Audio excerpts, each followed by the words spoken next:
بسر الفاتحة.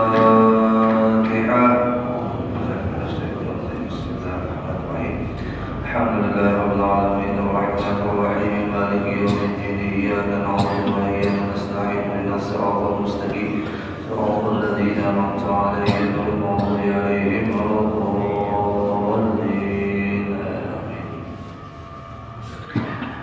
السلام عليكم ورحمة الله وبركاته. الحمد لله الذي هدانا لهذا وما كنا لنهتدي لولا أن هدانا الله. أشهد أن لا إله إلا الله وحده لا شريك له، وأشهد أن سيدنا ونبينا محمدا عبده ورسوله الذي لا نبي بعده. اللهم صل وسلم وبارك على سيدنا محمد مفتاح باب رحمة الله عدد ما في علم الله، صلاة وسلاما دائمين بدوام ملك الله، وعلى آله وصحبه ومن والاه ومن تبعهم بإحسان إلى يوم القيامة. أما بعد، سبحانك لا علم لنا إلا ما علمتنا إنك أنت العليم الحكيم. لا حول ولا قوة إلا بالله العلي العظيم. نوينا التعلم والتعليم وتذكر وتذكير والنفع والانتفاع والإفادة والاستفادة والحث على التمسك بكتاب الله وسنة رسول الله صلى الله عليه وسلم، والدعاء إلى الهدى والدلالة على الخير ابتغاء وجه الله ومرضاته وقربه وثوابه. وقال المصنف رحمه الله تعالى ونفعنا بعلومه في الدارين آمين. إلى أن قال وكتا الإمام ابن عطيل السكندري dalam kalam hikmahnya ربما وردت عليك الأنوار فوجدت القلب محشوا بصور الآثار. Kadangkala mendatang atasmu yang namanya cahaya-cahaya, namun ketika didapatinya hati yang di dalamnya hibak, mahsyuan itu penuh, bisuaril athar, dengan gambar-gambar athar, yaitu gambar-gambar dunia. Fartahalat min haitsu nazalat, maka itu cahaya kembali ke tempat asalnya. Kada jadi berbuat, kada jadi masuk, itu cahaya. Sembahyang yang kita lakukan di dalamnya ada cahaya. Bacaan Quran yang kita baca di dalamnya ada cahaya. Hendak masuk ingat ke dalam hati kita, dilihatnya hibak, gambar-gambar dunia, hibak, penyakit-penyakit dunia, sehingga cahaya itu kembali ke asalnya, kada jadi berbuat. Bagaimana bisa kita memasukkan banyu ke wadah gelas yang di dalamnya ada kotoran? Kita nak masukkan banyu, melihat dalam gelas ada kotoran, kada jadi. Ya, kita berasi dulu wadahnya. Nah, cara yang pertama adalah gelas ini dibarasihi, baru dimasukkan cahaya-cahaya, atau masuknya cahaya-cahaya itu karena melihat wadahnya sudah barasi. Yang kedua, ada cara bagi kita orang awam, karena tidak bisa langsung sekaligus membuangi kotoran-kotoran yang ada di dalam hati, kecuali dengan cara terus dimasukkan yang namanya cahaya, terus dimudawamahkan yang namanya hal-hal yang suci, hal-hal yang barasi masuk ke dalam ini gelas, ya kan? Sehingga yang tadinya banyunya rigat, yang sudah berisi rigat, meluap, terusnya meluap sehingga keluar sorangan. Jadi yang terisi tinggal yang barasi. Ini cara kita orang awam. Kalau cara orang-orang yang salih, mereka ya Allah mujahadahnya memikirkan kayak cara wadah atau hati ini hilang segala macam kotoran di dalamnya.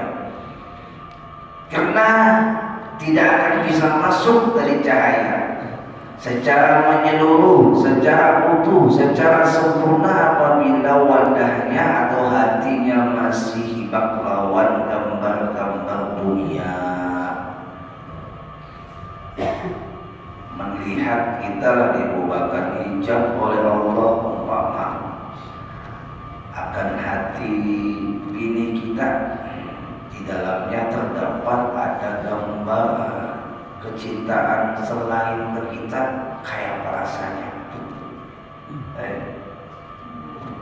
Lagi ya? Sakit hati. Apalagi Allah yang tahu isi hati kita. Melihat Allah di dalam hati kita ada selainnya, maka cahaya-cahaya Allah itu tidak akan masuk babuliknya ke tempat asalnya. Mencahayai daripada hati atau memasukkan cahaya-cahaya Allah ke dalam hati itu banyak banget caranya, banyak.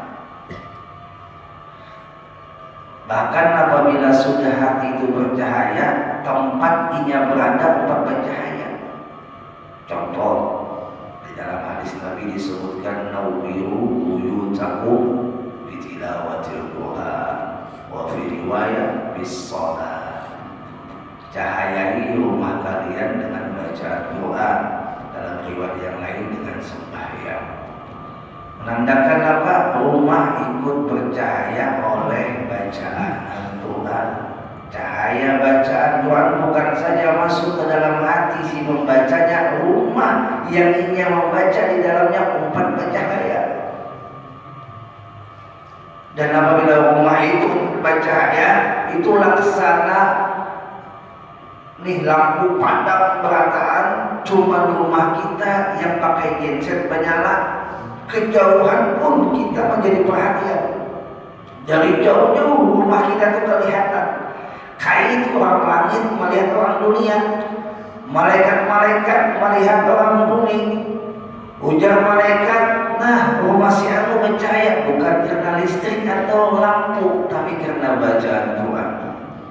Terpusat perhatian malaikat kepada rumah itu, lalu tangan buat malaikat rahmat ke rumah itu.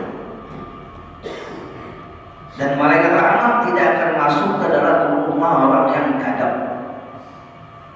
Jangan lihatkan malaikat yang gadap punya nafsu yang barasih, ialah dia tidak pernah melakukan maksiat kepada Allah. Kita nih diundang orang ke rumah yang gelap gulita, angker, maulah masuk kita. Boleh mencari senter dulu, cari cahaya dulu.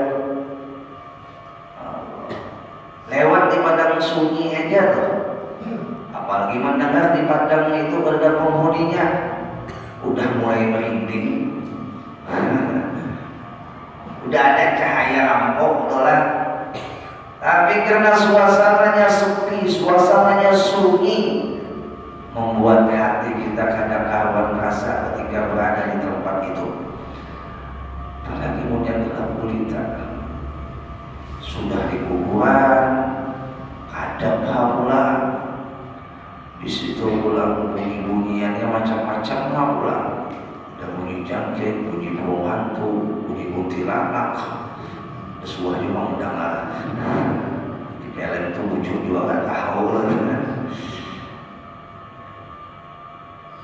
Kayak apa pun hati kita itu kadang. Dia tuh sudut pandang pikirannya kada terarah. Sudut pandang nih tujuan hatinya tidak terarah. Kayak orang bingung mencari jalan karena gelap gulita.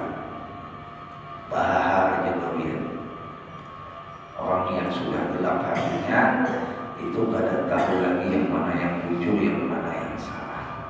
Tangkap berai. Bahkan jelas-jelas itu orang melihat itu salah, melihatnya itu jujur. Jelas orang melihat salah. Umpama orang tuh awas nih ada sebagian maaf ada tahi kucing. Ini kada melihat, kedanya punya ternyata nampak baunya keciuman, wujud barangnya kelihatan, tapi kiranya bijak kok kada melihat apa yang dilihat oleh orang yang kada bijak. Nah itu juga hati yang bercahaya itu laksana orang yang kada bijak. Orang yang punya hati gelap itu laksana orang bijak. Jadi ujar ulama, ujar orang-orang yang hatinya berasi para wali, hatinya bercahaya, orang saleh, mereka mengatakan itu salah nanai. Menurutnya tidak. Kenapa? Hatinya bijak. Kayak apa dia memastikan orang yang buta dengan memandangkan wujudnya ada, ini ada melihat wujudnya ada. Tuhnya tafsir.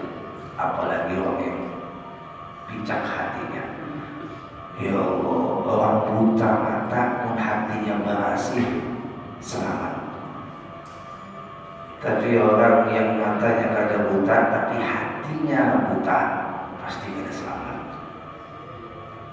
Orang buta itu mata zahirnya, mata yang ada di kepalanya ini kan, ya kan buta, tapi mata hatinya kada buta, selamat ya. Tapi sebaliknya orang yang matanya kada buta, mata yang di kepala ini kada buta, tapi mata hatinya buta, waliyadzubillah, kada bakal selamat.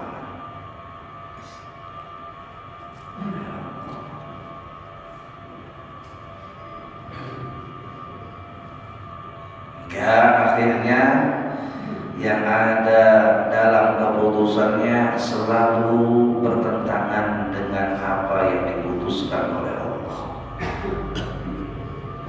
Ya Rabbi.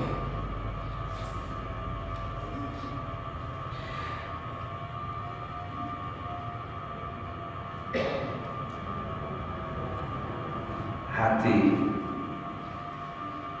adalah generator utama di dalam setiap pekerjaan manusia. Pekerjaan apapun yang dilakukan oleh manusia, yang buruk ya kan, yang buruk itu yang salah pekerjaannya. Tapi kalau hatinya masih ada rasa penyesalan dalam apa yang dikerjakannya, atau atas apa yang dikerjakannya, masih ada harapan dia bisa berubah alias taubat. Dia tuh melakukan kesalahan, tapi di hatinya dia menyesali sesal-sesal. Mungkin dia kadang melakukan itu, mau harus melakukan itu, terpaksa oleh sebab desakan maaf umpama bini yang selalu mengompori, mau inya jadi maling, mau inya mengambil peluang, hatinya berat melakukan dilema, tak ambil dua peluang, tapi hatinya yang merasa menyesal itu selalu ada harapan taubat, ada harapan baik. Ada orang sebaliknya melakukan ketaatan tapi penuh dengan kesombongan.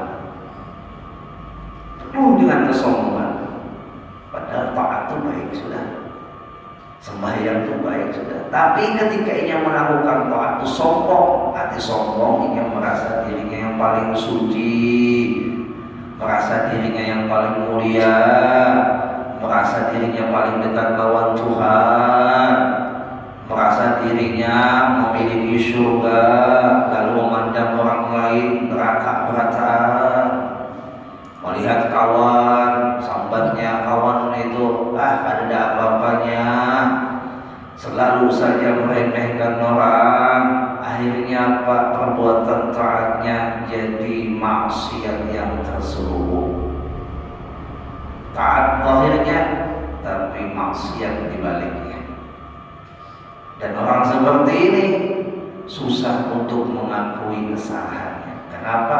Karena ia merasa bersih, merasa suci. Lagi-lagi lu sampaikan sebuah contoh bagaimana orang itu dipaksa mandi mandi kalau orang itu merasa berasi, bahkan mau mandinya. Mandi karena kayak udah masih berasi main. Ada kalau dipaksa orang yang merasa berasi itu mandi. Kayak itu juga orang yang merasa berasi di hatinya kadang kalau dipaksa untuk tobat, kecuali rasa itu sudah hilang. Min alamati mautil qalbi, di antara tanda matinya hati adamul huzni ala ma fataka minal muwafaqat, yaitu ketiadaan sedihnya hati ketika dia meninggalkan ketaatan, tertinggal sembahyang, tertawa aja sini. Kadang dia merasa itu sebuah kesalahan, antem aja. Ini tanda orang mati hatinya, kadang peka lawan kesalahan, kadang sensitif lawan kesalahan, kadang bisa mencocokkan perasaan seorang dengan perasaan orang. Itu contoh. Kadang komik, orang sedihnya tertawa. Ini kadang komik namanya, ya kan?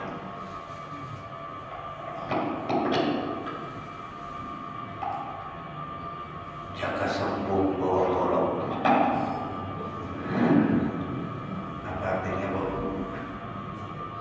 Gak ada nyambung loh. Nah, pacul sendiri. Ada nyambung mau pacul juga ini.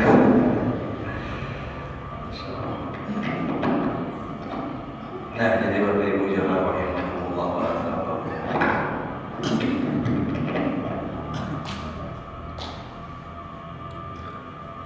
Orang yang sudah mati hati kadang bakal awal disambung-sambungkan kecuali hatinya sudah hidup kembali. Dan biasanya menurut ulama yang mereka mengatakan hati yang sudah mati itu susah sekali harapannya untuk hidup kembali. Makanya jangan dibiarkan hati itu dengan kekotoran yang ada di dalamnya. Jangan dibiarkan hati itu hingga terrusak. Kalau kita mati lalu kadang ada lagi rasa peka atas kesalahan, ada sensitif lagi hati itu dengan kesalahan. Orang yang peka dengan kesalahan gak usah disambat, gak usah dipadahi, gak usah dinasihatinya, merasa itu salah. Tapi orang yang sudah kadang peka dengan kesalahan dipadahi pun gak ada merasa salah. Kenapa? Min alamati mautil qalbi, di antara tanda mati hati. Alhamdulillah. Yang kedua, tanda mati hati adalah wa tarkun nadami ala ma fa'altahu min wujudiz zallat, yaitu kadang menyesal atas maksiat yang dilakukannya, atas kejahatan yang dilakukannya. Tadi meninggalkan kewajiban, ini gak ada sedih. Habis itu melawan maksiat pula, kadang menyesali dengan istighfar atau taubat kepada Tuhan.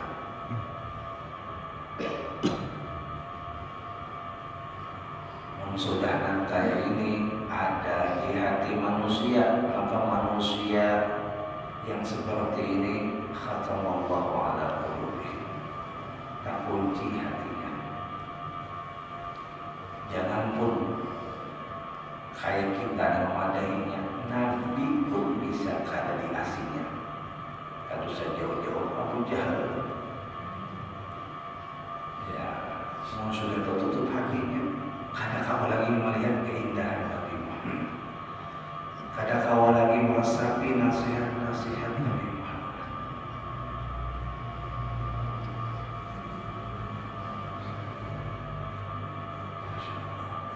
Yang ketiga, tanda orang itu mati hatinya, pergaulannya pun kelihatan. Ketujuh, bergaul wasuhbatul ghafilin al-amwat, yaitu ketujuh berkawan lawan orang lalai lawan Tuhan, dan orang lalai lawan Tuhan itu laksana orang mati. Pernah ditanya Nabi kita Muhammad sallallahu alaihi wasallam,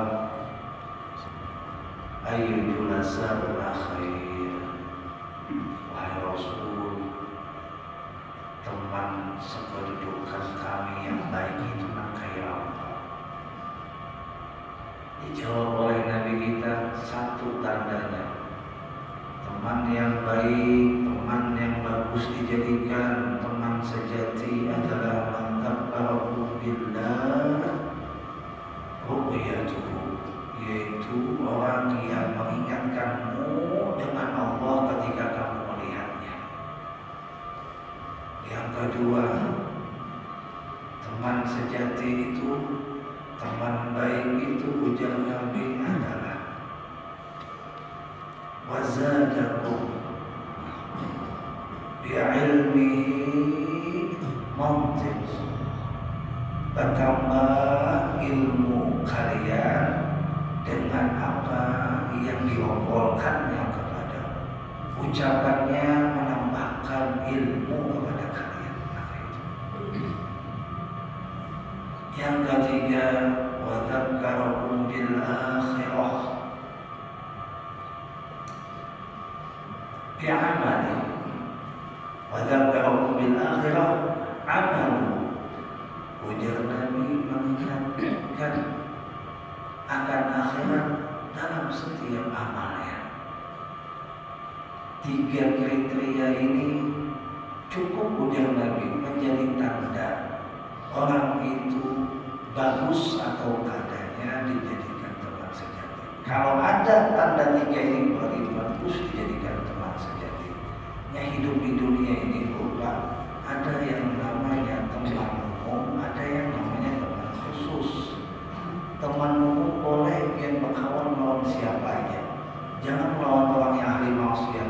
Lawan orang kafir pun boleh. Ada dilarang, disuruh kita saling menghormati. Tapi jangan jadikan kawan sejati kecuali yang tiga ini.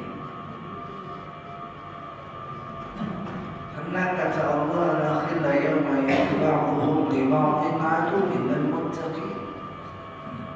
Persaudaraan itu kelak nanti, atau persahabatan itu nanti di hari di mana itu akan terjadi kiamat, atau hari di mana kita masuk di dalam akhirat, itu semua yang tadinya berkawan, yang diantara mereka tadinya berkawan, jadi bermusuhan.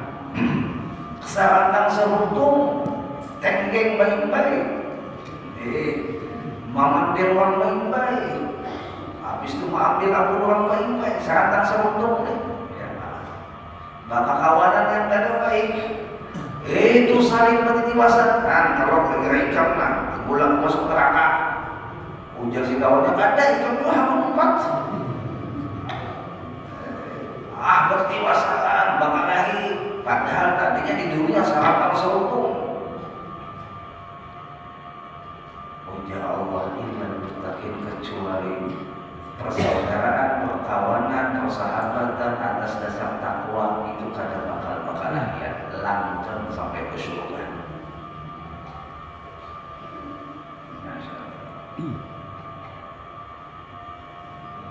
Ketika kita dihadapkan hadis yang berbunyi al-mar'u ala dini khalilih, ujar Nabi, seseorang itu dilihat atas agama kawannya. Orang itu dipinandui dengan siapa orang itu berkawan. Kenapa? Karena ujar Nabi, apabila kawannya itu kada baik, menandakan inya yang mengawani termasuk kada baik. Fal yanzur ahadukum may yukhalil, maka lihatlah dengan siapa ia berkawan. Timbul pertanyaan, kalau kayak itu Ustaz, kita kada boleh lah berkawan dengan orang jahat. Saya menyampaikan secara umum silakan.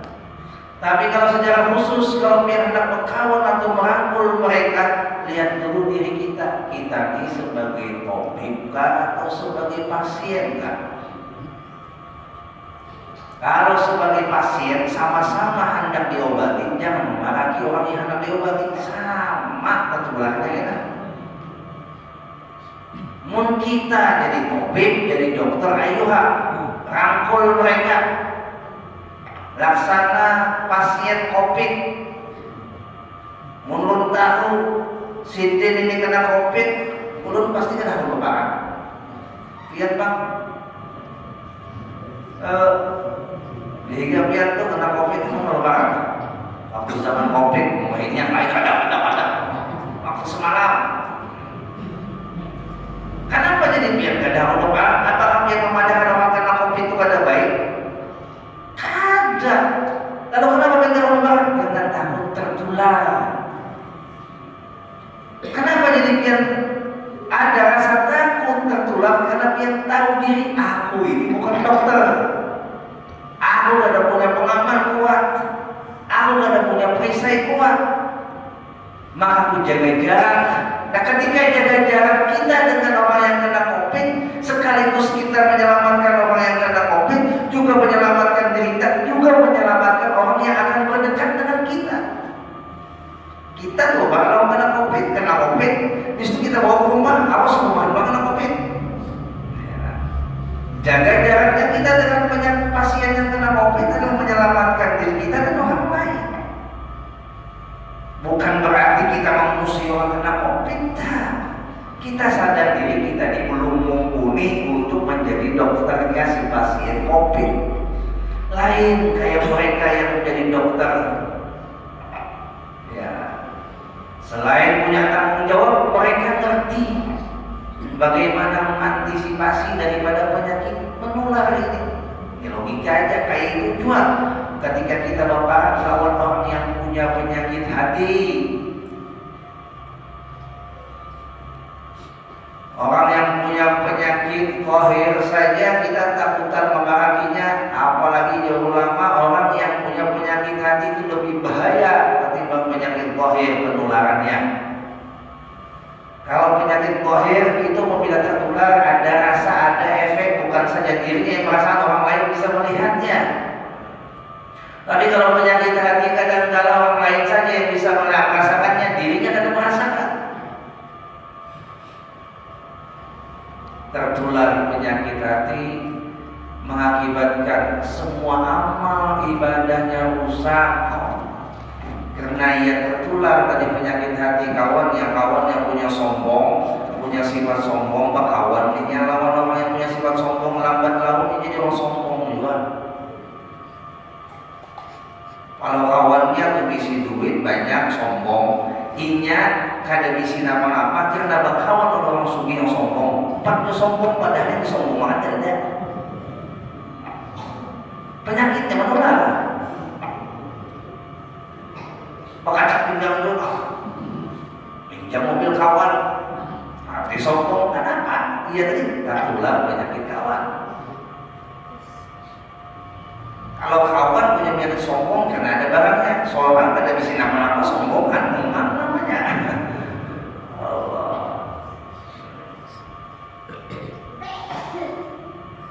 Jadi silakan kalau pian memang orang yang mumpuni untuk merangkul mereka, mengajak mereka, laksana tabib, laksana dokter, monggo dekati mereka. Umpama kalau kita melihat di akhir-akhir zaman ini kayak ulama semua kayak Gus Miftah, ya. Apalagi siapa lagi dulu yang taubat, Dewi Sulaiman. Mereka merangkul orang yang di diskotik, mereka masuk ke dalam diskotik. Ya mereka masuk berdakwah ke dalam diskotik karena mereka laksana tabib. Coba kita anak dakwah ke diskotik, jangan-jangan kita yang didakwahi duluan gitu. Mikir kita di mana kita dianggapnya itu aja. Bukannya kan boleh berkawan dengan orang yang baik, boleh, tapi lihat dulu komposisi kita, lihat dulu perisai kita, kuat kada dulu. Mau kada kuat kita tahu umpatnya pasti.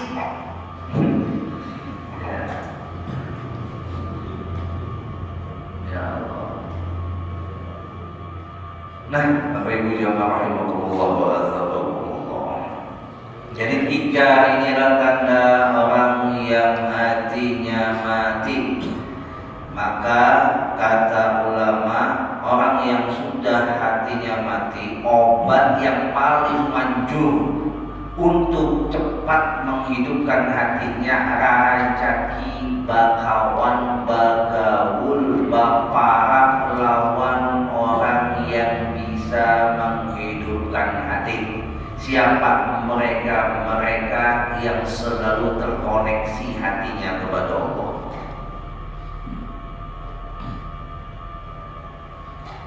Berzikir orang yang hatinya mati itu kosong. Baca Quran orang yang hatinya mati kosong. Kosong apa? Kosong di dalamnya Allah, kosong di dalamnya apa yang dibacanya. Yang ada garamnya dunia.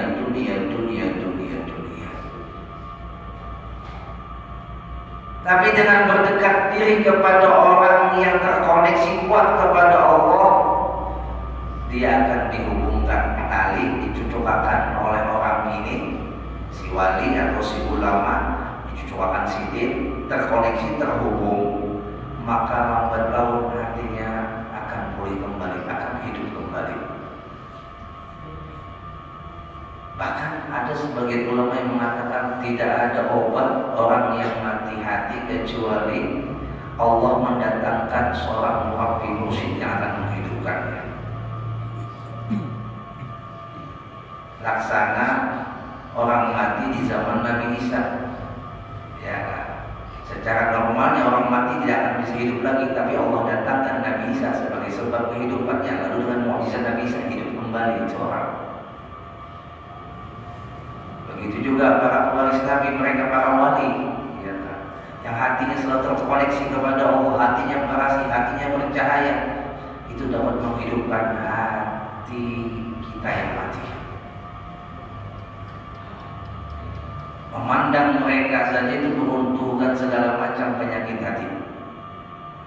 Apalagi punya kita rancak-rancak berparak lawan orang seperti beliau-beliau itu. Akan menghidupkan hati kita, menambahkan semangat hati kita. Untuk apa? Untuk melakukan kebaikan, ketaatan, dan bahkan hati kita ini akan tambah bercahaya.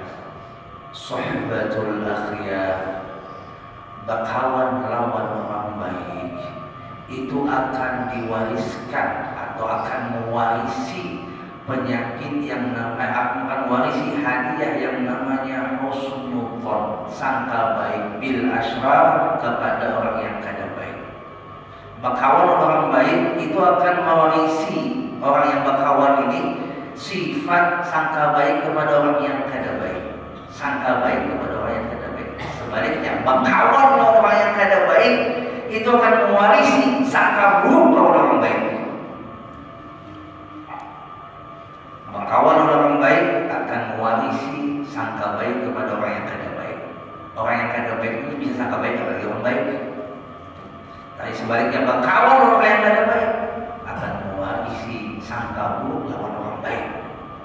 Orang baik sudah terus sembahyang, beramal, sangkanya buruk. Alhamdulillah.